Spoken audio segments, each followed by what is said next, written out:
अच्छा, slides show हो रहे हैं आप लोगों को? जी सर। अच्छा जी सर। अच्छा अच्छा, हमने बेसिकली लास्ट क्लास में, अगर आप लोग को याद हो, कल ही हमने किया था, डिस्कस किया था। हमने प्रोजेक्टिव टेस्ट स्टार्ट किए थे, ठीक है। प्रोजेक्टिव टेस्ट की इंट्रोडक्शन हमने पढ़ी थी और फिर उसके साथ हमने रोशा टेस्ट का पढ़ा था, ठीक है। आप लोग काइंडली ये वीडियोस वगैरह यूट्यूब भी थोड़ा सा देखा करें एकेडमिक रिलेटेड। ये जितने टेस्ट हम पढ़ रहे हैं ना, इसके रिलेटेड आप लोग अगर अभी से इंफॉर्मेशन गैदर करना स्टार्ट करें, अपने साथ इसको समझना स्टार्ट करें, तो आप लोग के लिए आगे बहुत ज़्यादा आसानी होगी, ठीक है। अच्छा, प्रोजेक्टिव टेस्ट में जो हमारे पास सेकंड टेस्ट है, उसे हम थीमेटिक अपरसेप्शन टेस्ट कहते हैं, ठीक है। Thematic apperception test. अच्छा, it is a pictorial projective test. Pictorial mean pictorial word picture से निकला हुआ है, ठीक है। तो क्या होता है, आप पिक्चर को देख के अपनी वो जो आपकी विशेस, नीड्स और जो चीजें आपके अनकॉन्शियस माइंड में मटेरियल पड़ी रहती है, वो जाके आप उस पिक्चर को देख के प्रोजेक्ट करने की कोशिश करते हैं in the form of story making, ठीक है। People who take the TAT are commonly shown 30 cards with black and white picture of individuals in vague situation and are asked to make up a dramatic story about each card, ठीक है। जो जिनसे जो है basically जिन पे administer किया जाता है टीएटी टेस्ट, ठीक है। तो उनको वन बाय वन तकरीबन यहाँ पे तो काफी ज्यादा लिखे हुए हैं, लेकिन हम जो साइकोलॉजिकल हमारी जो बैटरी होती है, उसमें हम ज्यादा से ज्यादा 7 या 8 कार्ड्स दिखाते हैं, ठीक है, जो कि ब्लैक एंड व्हाइट कलर में होते हैं, ठीक है। उसमें जो है ना डिफरेंट लाइक पिक्चर्स बने होते हैं, और वो पिक्चर इस तरह होते हैं जो कि वो थोड़े से एम्बिगुअस टाइप होते हैं, ठीक है। आप जो है लाइक जब इंसान उसे देखता है, तो आपके जहन में कोई ना कोई स्टोरी जाके उसके बारे में बन जाती है, देखिए इंसान कर क्या रहा है, हुआ क्या था, प्रेजेंट में क्या हो रहा है, ठीक है। उससे जो है ना बेसिकली उस पिक्चर को देखने के बाद आप क्या करते हैं, आप जाके एक ड्रामेटिक स्टोरी बनाते हैं उस कार्ड से, ठीक है। ईच कार्ड से मतलब 8 कार्ड आप एडमिनिस्टर कर रहे हैं अपने क्लाइंट पे, तो टीएटी की बात कर रहा हूँ। तो आप क्या करते हैं, हर कार्ड के डिफरेंट स्टोरी जो है ना जाके उनसे वो करते हैं, रिसीव करते हैं, ठीक है। दे मस्ट टेल, ठीक है। अब ये इंस्ट्रक्शंस होती है, ठीक है। क्या इंस्ट्रक्शंस होती है, they must tell what is happening. ये आपने क्लाइंट से पूछना होता है, अपने जिस पे आप अप्लाई कर रहे होते हैं thematic perception test, that what is happening in the picture. इस पिक्चर में हो क्या रहा है presently, what lead up to it. What lead up to it मतलब पास्ट में क्या हुआ था जिसकी वजह से ये प्रेजेंट में चीजें हो रही है। What the characters are feelings and thinking. जो पिक्चर में आपको कैरेक्टर्स नजर आ रही है, उस उनकी इमोशंस, फीलिंग्स क्या है और वो क्या सोच रहे हैं। And what the outcome of the situation will be, और जो प्रेजेंट सिचुएशन है इसकी आउटकम क्या हो सकती है, ठीक है। तो बेसिकली ये आप इंस्ट्रक्शंस देते हैं अपने क्लाइंट को, और इन इंस्ट्रक्शंस के बेस पे जो है फिर क्लाइंट क्या करता है, वो स्टोरी बनाता है, ठीक है। Clinicians who use the TAT test believe that people always identify with one of the character on each card, ठीक है। लाइक जो क्लिनिशियंस टीएटी को एडमिनिस्टर करते हैं, तो वो ये समझते हैं कि जिन लोगों पे वो अप्लाई कर रहे होते हैं, एडमिनिस्टर कर रहे होते हैं, वो हमेशा आइडेंटिफाई कर रहे होते हैं किसी ना किसी करेक्टर को हर कार्ड में, ठीक है। अगर कोई प्रॉब्लम आ रही होती है, तो दैट्स मीन फिर बहुत ज्यादा वो मेंटली इल या साइकोटिक पेशेंट होगा। लेकिन नॉर्मली जो है आप जब भी किसी क्लाइंट से जो है ये एडमिनिस्टर कर रहे होते हैं, तो कोई ना कोई करेक्टर जो है आपका क्लाइंट उस कार्ड में जाके आइडेंटिफाई कर लेता है। The stories are taught to reflect the individual on circumstances, needs and emotion। Basically जो इंडिविजुअल पिक्चर को देख के स्टोरी बनाता है, तो वो बेसिकली अपने अनकॉन्शियस जो मटेरियल होता है, वो बेसिकली वहां पे उस स्टोरी में प्रोजेक्ट कर रहा होता है। मेन जो अपनी नीड्स, विशेस और जो उसके डिफरेंट सर्कमस्टांसेस हैं, अनफुलफिल्ड विशेस या कोई बैड एक्सपीरियंसेस, ट्रॉमेटिक एक्सपीरियंसेस, वो जाके जो है ना बेसिकली उस स्टोरी में वो कर रहा होता है। क्योंकि स्टोरी में तो जो है ना एक पिक्चर है, आपने जो है ना खुद से वो चीज बनानी होती है। तो जब खुद से एक चीज बनानी होती है तो दैट्स मीन जो आपके अनकॉन्शियस में जो चीज चल रही है आप उसको यूज करके वो बना रहे हैं। तो वहां पे जो है ना आपकी पर्सनैलिटी की जाके वो ट्रेड्स सामने आ जाते हैं। ठीक है, ये कुछ 3 पिक्चर्स मैंने ऐड की है। ये डिफरेंट कार्ड्स है, 3 कार्ड्स हैं। ये एक में जो है ना ये कोई old female and young one है। दूसरे में जो है ना ये लड़का जो मर्द औरत खड़े है। एंड तीसरे में जो है ना एक यंग बॉय है जिसके सामने वायलिन रखा हुआ है। ठीक है, तो ये क्या करते हैं, अब ये इस तरह वेग टाइप पिक्चर्स हैं और कुछ नहीं है। और क्लाइंट के सामने आप लोग रखते हैं कि हमें इसके बारे में जो मैंने आपको पॉइंट नंबर 3 में इंस्ट्रक्शंस बताए हैं, that what is happening in the picture, what lead up to it, and what will be the future circumstances, or what is the feelings of what is the feelings of the character and what he or she is thinking। ठीक है, तो आप क्या करते हैं, ये card जो है वन बाय वन दिखाते हैं। तकरीबन डिफरेंट पूरा सेट होता है, उसमें से आपने सेलेक्ट करना होता है on the basis of the need of the client. ठीक है, हिस्ट्री की बेस पे आप वो करते हैं। तो फिर जाके जो है ना एंड में वो सारे कार्ड्स के जो क्या होती है इंफॉर्मेशन होती है वो जाके आप कंपाइल करते हैं और एक रिपोर्ट राइटिंग लिखते हैं about the client needs, about the client relationship, about the client defence mechanism which he used during the story writing. ये सारी चीजें जो है ना आपने फिर करनी होती है। ठीक है, ये था टीएटी के बारे में। टीएटी की समझ आई है? Yes sir. Yes sir. कोई क्वेश्चन है? सर इन कार्ड्स को अलग अलग स्टोरी बनानी होती है ना, मींस इंटरकनेक्ट तो हाँ, नहीं कर सकते इनको? ना ना ना, कार्ड्स को जो है ना आपने हर कार्ड को अलग दिखाना होता है। ठीक है, हर कार्ड को आपने अलग प्रेजेंट करना होता है और हर कार्ड पे जो है ना तकरीबन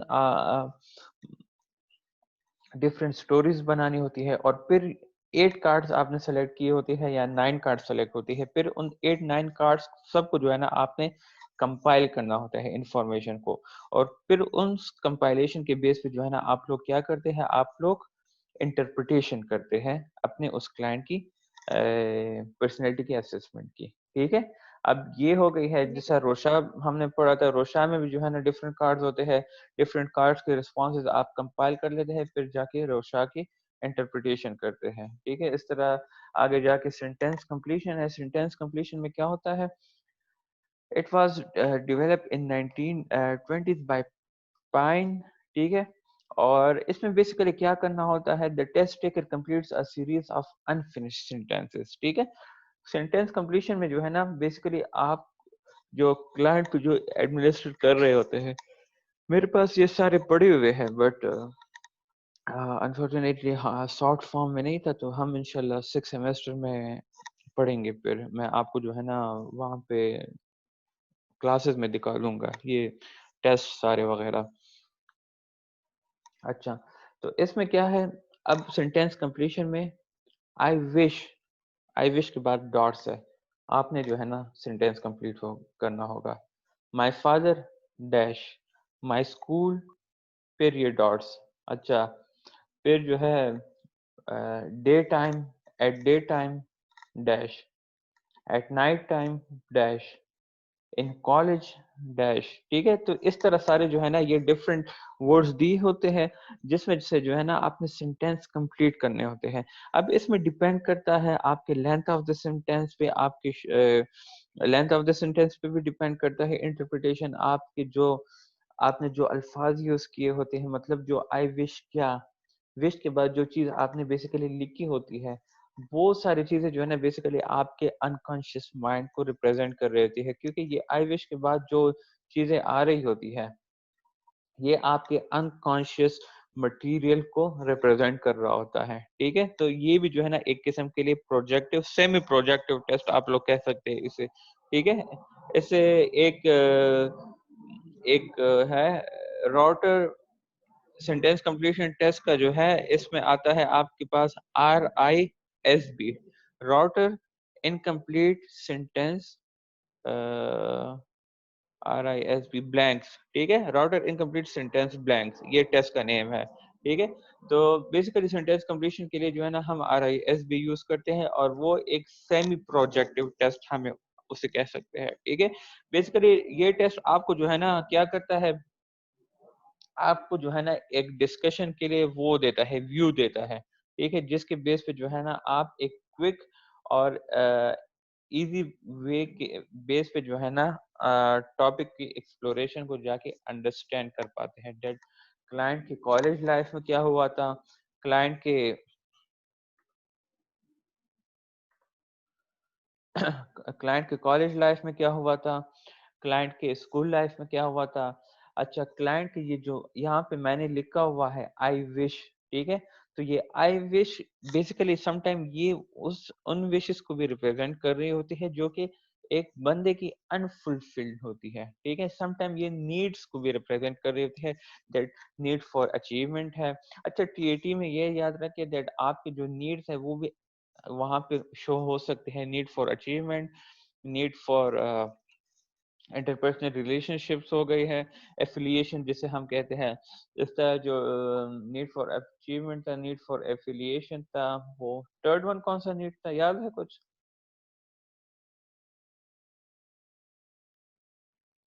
हम्म, नो समझ नहीं आया। फिजियोलॉजिकल नीड था एक। ना ना ना ना ना, ये साइकोलॉजिकल नीड्स में जो है ना हमारे पास नीड फॉर पता नहीं मोटिवेशन तक, नहीं नहीं, मोटिवेशन तो वो अचीवमेंट में आ जाती है ना। Need for affiliation, need for achievement, और पता नहीं ये फर्स्ट वन पता नहीं क्या था, मुझे जहन में नहीं आ रहा मेरे, ठीक है। तो ये सारे नीड्स सर वो जो मैस्लो की हायरार्की। ना ना ना ना, ये वो नहीं है, ये डिफरेंट नीड्स है आपके, जो कि मोटिवेशन चैप्टर में अगर आप लोग को याद हो तो हमने फर्स्ट सेमेस्टर में पढ़ा था, काफी टाइम हो गया है तो मुझे भी ध्यान में नहीं आ रहा, ठीक है। तो ये डिफरेंट जो है नीड्स जो है आपके इसमें फिर शो हो रहे होते हैं, ठीक है। ये नीड्स का जो है ना मेरे पास पूरा लिस्ट पड़ा हुआ है, अगर आप लोग के कोर्स में तो है नहीं, लेकिन फिर भी अगर आप लोग इंटरेस्टेड हो, पढ़ना चाहते हो, तो मैं आप लोग के साथ शेयर कर दूंगा। अच्छा, अब ड्राइंग की तरफ आते हैं। हम बाज़ टाइम अपने क्लाइंट से जो है ड्राइंग्स बनाते हैं, और उन ड्राइंग्स को फिर जाके हम इंटरप्रेट करते हैं। इसमें जो है सबसे जो फेमस है उसे हम ह्यूमन फिगर ड्राइंग कहते हैं, ठीक है, जिसमें हम क्लाइंट को इंस्ट्रक्ट करते हैं कि सर से लेके पाँव तक हमें एक ब्लैंक पेज पे ड्राइंग बना के दे, और उसके लिए उन्होंने पेन नहीं यूज करना, उसके लिए उन्हें पेंसिल यूज करना होता है, और फिर उस ड्राइंग को हम जाके इंटरप्रेट करते हैं, ठीक है। इंटरप्रेट ऑन द बेसिस, हम on the basis of manuals हम करते हैं, हमें मैनुअल्स दिए हुए होते हैं, ठीक है, जहाँ से हम पढ़ रहे होते हैं, सुपरवाइजर ने, क्लिनिकल सुपरवाइजर ने हमने हमें मैनुअल्स दिए होते हैं, और उन मैनुअल्स के बेस पे जो है ना हम फिर जाके उन ड्राइंग्स को इंटरप्रेट करते हैं, ठीक है। उससे जो है जाके उस बंदे की पर्सनैलिटी हमारे सामने आ जाती है। On the assumption that a drawing tell us something about its creator, clinician often ask client to draw human figures and talk about them, ठीक है। अब ये assumption थी that drawing जो है वो भी drawings also tell us about the personality of the creator जिसने बनाई हुई हो। तो इस बेस पे क्लिनिशियन क्या करता है, they often ask their clients to draw a human figure, और फिर उसके रिलेटेड उससे क्वेश्चंस पूछे जाते हैं, ठीक है। Evaluation of these drawings are based. अच्छा, अब ड्राइंग की असेसमेंट कौन सी चीजों पे बेस करती है, details details and shape of the drawing, ठीक है। जो ड्राइंग का डिटेल होता है और जिस तरीके से आपने उसे बनाया होता है, उस डिटेल पे जो है ना बेसिकली हम असेस कर रहे होते हैं। इसके साथ साथ जो solidity of the pencil line होता है, उस जिसने वो ड्राइंग बनाई होती है उसने कितना हार्ड बेसिकली उस पेंसिल को यूज किया है। बेसिकली ये याद रखें that जो क्लाइंट्स हार्ड पेंसिल यूज करता है ना, बहुत सख्त किस्म इस तरह, लाइक आप लोग अगर देखें तो अगर पीछे अगर आप हाथ इस तरह पेज पे मारे तो आपको फील हो जाता है जो फ्रंट से जो पेज होता है वो पीछे थोड़ा सा वो निकला होता है, ठीक है। तो ये क्या है, क्लाइंट ने बहुत ज्यादा हार्डली वो पेंसिल यूज किया होता है, तो हार्डली पेंसिल यूज करना रिप्रेजेंट एग्रेशन, ठीक है, दैट उस बंदे के अंदर जो है बहुत ज्यादा एग्रेशन है, बट उसने क्या किया हुआ है, उसे अंदर जमाया हुआ है, ठीक है, वो वेंटिलेट नहीं कर रहा होता है, ठीक है। अब क्या कह रहे हैं, the location of the drawing on the paper, drawing की लोकेशन बहुत मैटर करती है, वेदर जो ड्राइंग है उसने सेंटर में बनाई है, ऊपर बनाई है, नीचे की तरफ है, साइड्स पे बनाई है, लेफ्ट पे या राइट पे, तो ये भी बहुत ज्यादा मैटर करते हैं। The features of the figure, ये बहुत ज्यादा इंपॉर्टेंट है, जिसके बेस पे पूरी पर्सनैलिटी सामने आती है। आईज हो गई है, आईज में पीपल्स बनाए हैं या नहीं बनाए, आईज छोटी बनाई है, बड़ी बनाई है, मुंह खुला खुला है या बंद है, दांत तीत बनाए हैं, शो हो रहे हैं या नहीं हो रहे हैं, कान बनाए हैं या नहीं बनाए, हेयर बनाए हैं। अब अगर हेयर बनाए हैं तो हेयर पे ज्यादा एम्फसाइज तो नहीं किया, फोकस तो नहीं किया गया। ड्रेसेस बनाए हैं, अगर ड्रेस बनाए हैं तो ड्रेस में इंटरनल बॉडी पार्ट्स तो शो नहीं हो रहे, ठीक है। अगर बहुत ज्यादा ओवर वो शेडिंग की हुई हो, ओवर शेडिंग जो है वो बेसिकली स्ट्रेस और एंजाइटी को शो कर रही होती है, तो ये सारी चीजें जो है ना बहुत ज्यादा मैटर करती है, जो कि आपने एक एक चीज को इंटरप्रेट करना होता है। The use of background and comments made by the respondent during the drawing task, ठीक है। इन सारी चीजों के बेस पे आप लोग क्या करते हैं, आप लोग असेस करते हैं, एवेल्युएट करते हैं उस ड्राइंग को। And the draw a person test, the most popular of the drawing test, individuals are first told to draw a person and then are instructed to draw a person of the other sex, ठीक है। अब ये एक और test है, DAP test, draw person test. इसमें क्या होता है, पहले हम इंडिविजुअल क्लाइंट को कहते हैं दैट वो एक इंडिविजुअल को या एक पर्सन को जाके ड्रॉ करे, ठीक है। और फिर हम कहते हैं कि जाके ऑपोजिट सेक्स की फिगर जाके ड्रॉ करें, फिर जाके हम उसे जो है ना क्या करते हैं, इंटरप्रेट करते हैं। यहाँ तक क्लियर है सबको? Yes sir. अच्छा, अब क्या है प्रोजेक्टिव टेस्ट के मेरिट्स क्या है, advantages? Until the 1950s, projective test for the most commonly used method for assessing personality, ठीक है।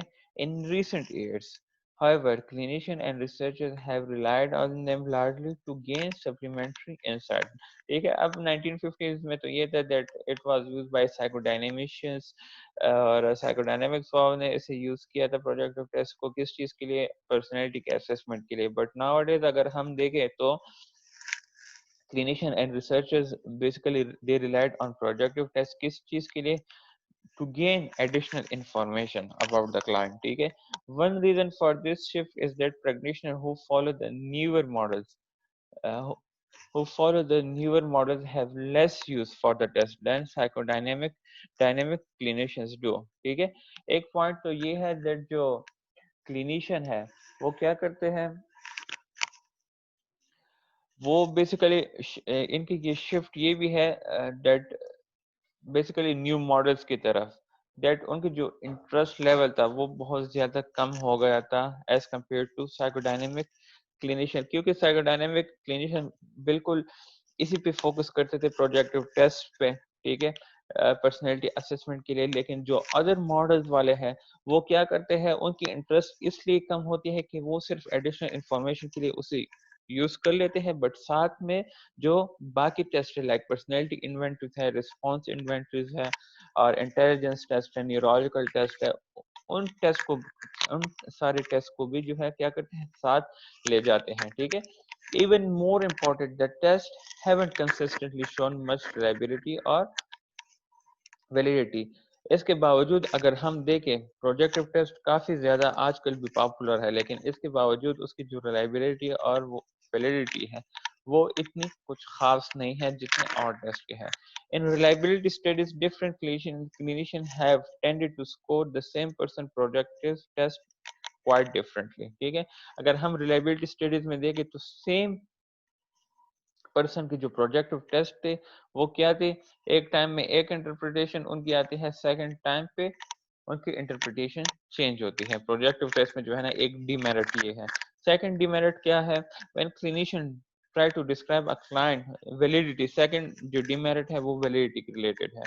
When clinicians try to describe a client's personality and feelings on the basis of response to projective tests, their conclusion often fail to match the self report of the client. ठीक है, अब validity में क्या होता है, जो client जो clinicians try करते हैं अपने क्लाइंट की पर्सनैलिटी एंड फीलिंग्स को डिस्क्राइब करने के लिए on the basis of their response to projective test, तो क्या होता है, इवन उनकी कंक्लूजन जो होती है they often fail to match the self report of the client. जो क्लाइंट ने सेल्फ रिपोर्ट दी होती है related to the personality test, तो कंक्लूजन में क्या होता है, जो कंक्लूजन आती है वो जाके मैच नहीं हो रही होती उस क्लाइंट के सेल्फ रिपोर्ट के साथ। ठीक है, the view of the psychotherapist of the picture gathered from an extensive case history. जो एक्सटेंसिव केस हिस्ट्री में आपके पास जो इंफॉर्मेशन इंटरव्यू में आ रही होती है, बेसिकली ये कंक्लूजन जो है पर्सनैलिटी प्रोजेक्टिव टेस्ट का उन सेल्फ रिपोर्ट इंटरव्यूज के साथ क्लैश आ रही होती है। तो यहाँ पे तो यार प्रॉब्लम ये है दैट क्लाइंट जो इंटरव्यू में आपको कह रहा है वहां पे इंफॉर्मेशन मिसिंग है, क्लाइंट आपको कोई चीज साफ नहीं बता रहा, और या there is something going inside the unconscious mind जिससे क्लाइंट अनअवेयर है। ठीक है, समझ आई है? Yes sir. Yes sir. अच्छा, यहाँ पे आप लोग ये याद रखें दैट जो प्रोजेक्टिव टेस्ट है ना, ये आपके मेंटल स्टेट पे भी डिपेंड करता है। अगर आप लोग किसी प्रॉब्लम से सफर कर रहे हैं तो आपकी एचएफडी उस टाइम एक जैसी होगी, but when you are going to the healthy side, psychological wellbeing side, तो आपकी एचएफडी, आपकी टीएटी स्टोरी राइटिंग वो चेंज हो सकती है। अच्छा, ये बात याद रखिए, इसलिए कहते हैं कि इसकी वैलिडिटी एंड रिलायबिलिटी इसकी थोड़ी सी डिमेरिट है इसमें। समझ आई है? Yes sir. अच्छा, अब क्या है पर्सनैलिटी इन्वेंटरीज। पर्सनैलिटी इन्वेंटरीज क्या है, एक अल्टरनेट वे है इंफॉर्मेशन कलेक्ट करने के लिए about individual. We ask them to assess themselves. ठीक है, पर्सनैलिटी इन्वेंटरी में हम बेसिकली टेस्ट देते हैं और उस टेस्ट का मकसद ये होता है दैट हम इंडिविजुअल क्लाइंट को कहते हैं कि वो जाके अपने आप को असेस करे। ठीक है, respondents to a personality inventory answer a wide range of questions about their behavior, beliefs and feelings। ठीक है, अच्छा, अब जो personality inventory के वो respondents होते हैं वो क्या करते हैं, वो रिस्पॉन्ड करते हैं कौन से क्वेश्चंस के रिलेटेड, जो कि उनके बिहेवियर के रिलेटेड होते हैं, उनके बिलीफ सिस्टम के रिलेटेड होते हैं, मतलब थॉट्स और थिंकिंग पैटर्न, और उनके जो फीलिंग्स है उसके रिलेटेड क्वेश्चंस होते हैं। मेन पर्सनैलिटी इन्वेंटरी हमेशा जनरल होती है, उसमें उसमें जो है ना एक चीज पे फोकस नहीं किया जाता, उसमें जो है ना आपकी होल जो कलेक्शन है आपका मेंटल फंक्शंस का, वो सारी चीजें जो है ना उसमें जाके इन्वॉल्व हो जाती हैं। ठीक है, in the typical personality inventory individual indicate whether each of a long list of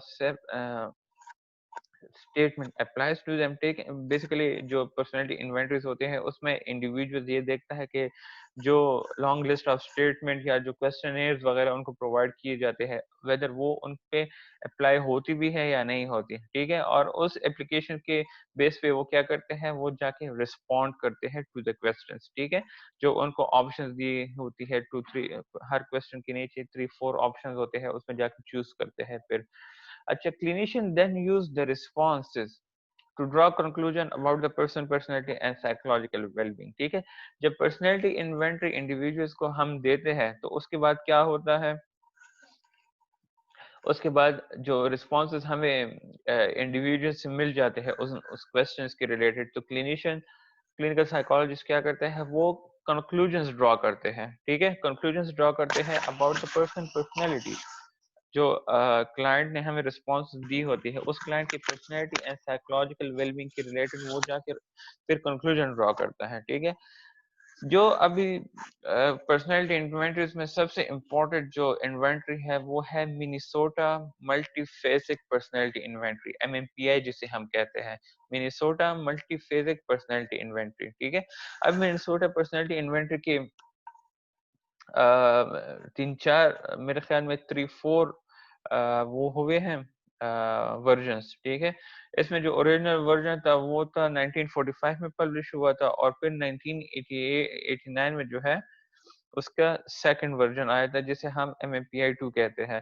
और फिर यही MMPI 2 के जो है रिवीजन हुई थी 2001 में, ठीक है। तो 3 वर्जन्स तो ये हो गए हैं, और इसमें एक है MMPI A, मतलब MMPI Minnesota multiphasic personality inventory adult version, ठीक है। अच्छा अच्छा, there is also a streamline version of the inventory, ठीक है। स्ट्रीमलाइन किसे कहते हैं? बॉर्डर कम। हाँ, मुझे नहीं पता। एक मिनट, जहाज चला जाए, मुझे भी आवाज नहीं आ रही। आप लोग ने क्या कहा है?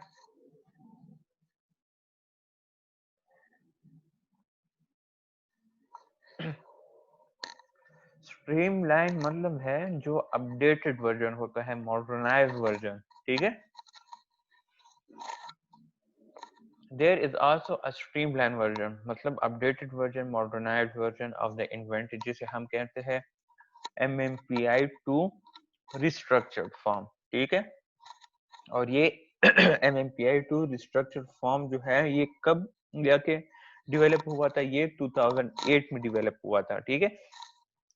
MMPI 2 जो है ओरिजिनल कब आया था? ओरिजिनल 19 कहाँ गया है? ओरिजिनल जो था MMPI वो 1945 में आया था, फिर उसका जो सेकंड वर्जन था वो 1989 में, फिर ये सेकंड वर्जन का जो रिवाइज्ड फॉर्म है वो 2001 में आया था, और फिर जो अपडेटेड वर्जन रिस्ट्रक्चर्ड फॉर्म था MMPI 2 का वो 2008 में आया था, ठीक है। with the use of more rigorous statistical techniques than those employed in the MMPI and MMPI 2, ठीक है। इसमें जो है ना काफी एडवांस स्टैटिस्टिकल टेक्निक्स यूज हुए थे जो कि MMPI 1 और MMPI 2 में यूज नहीं हुए थे, ठीक है। Finally a special version of the test for adolescent, the MMPI A is also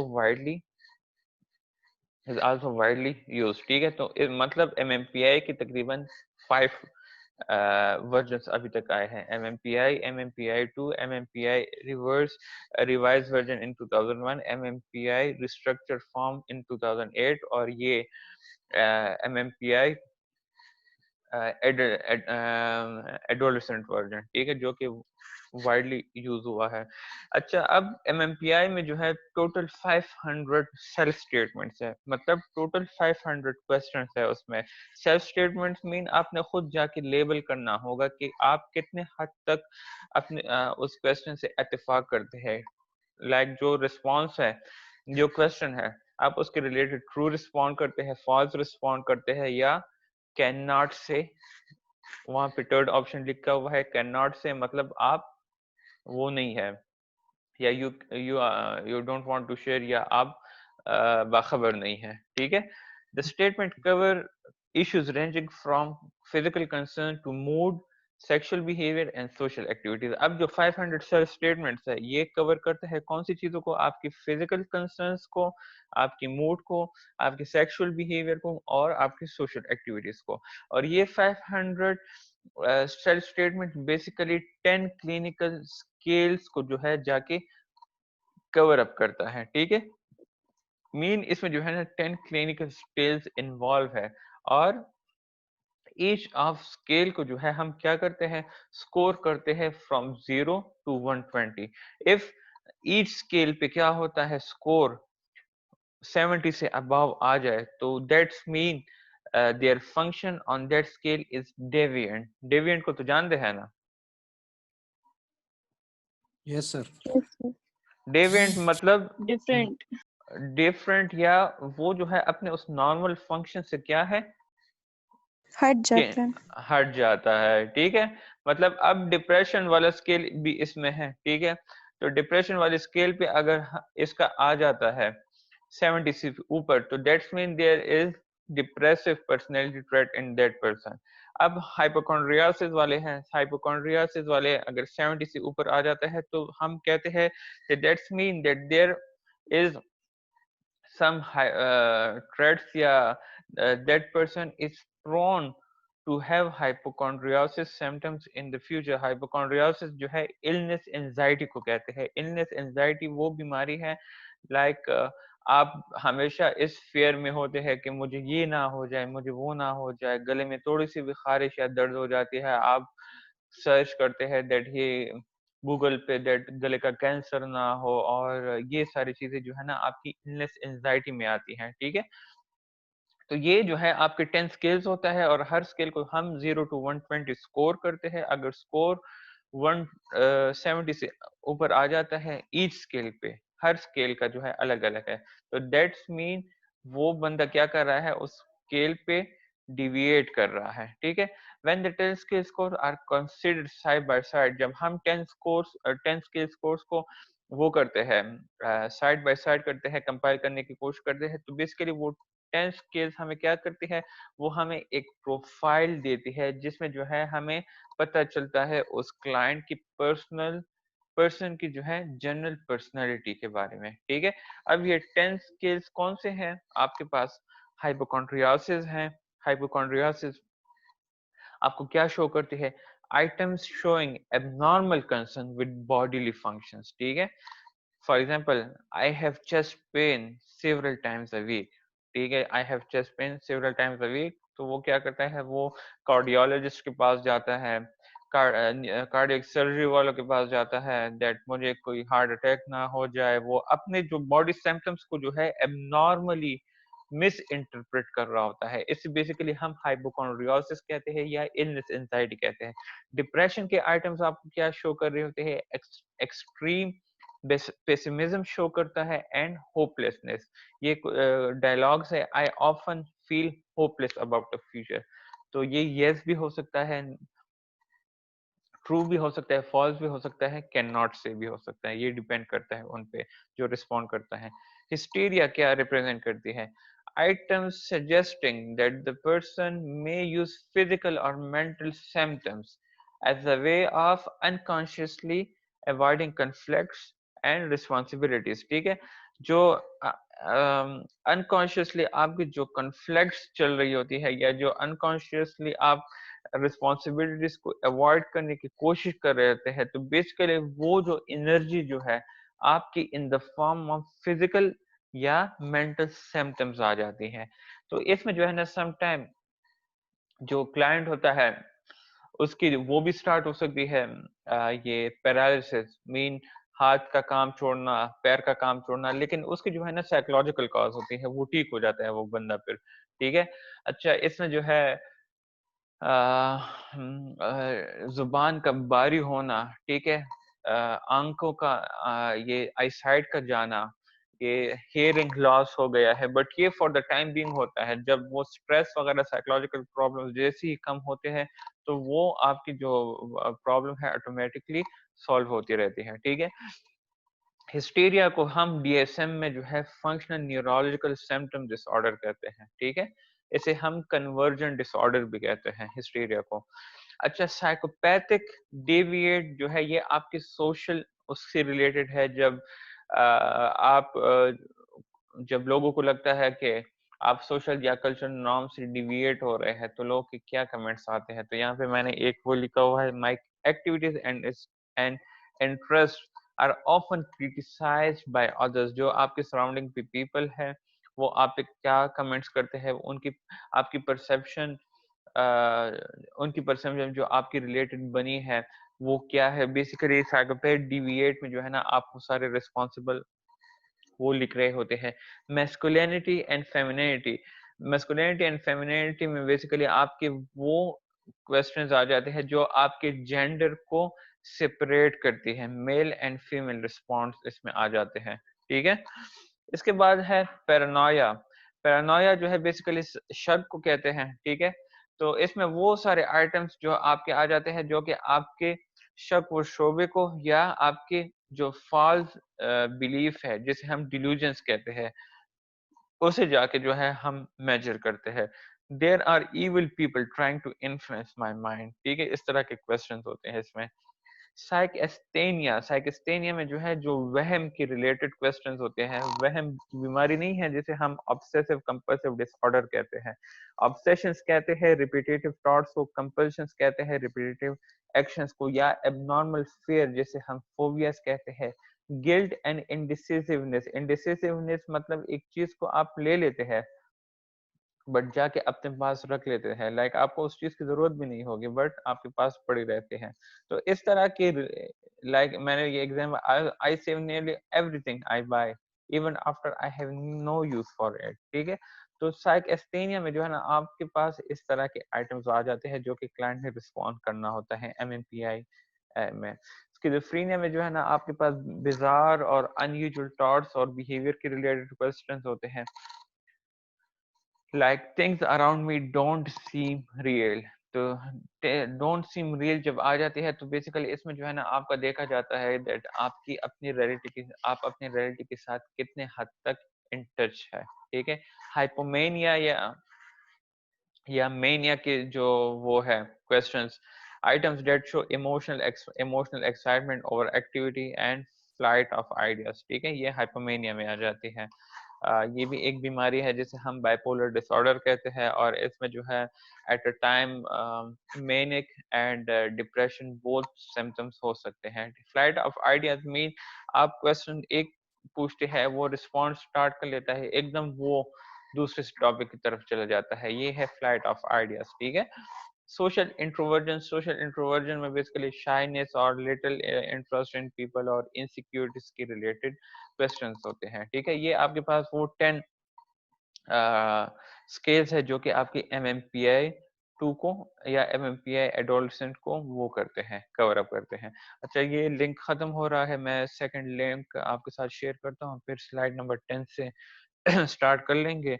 और बस मुझे आप लोग को ज़्यादा से ज़्यादा और 20 मिनट्स 25 मिनट्स चाहिए होंगे। मैं सेकंड लिंक शेयर करता हूँ।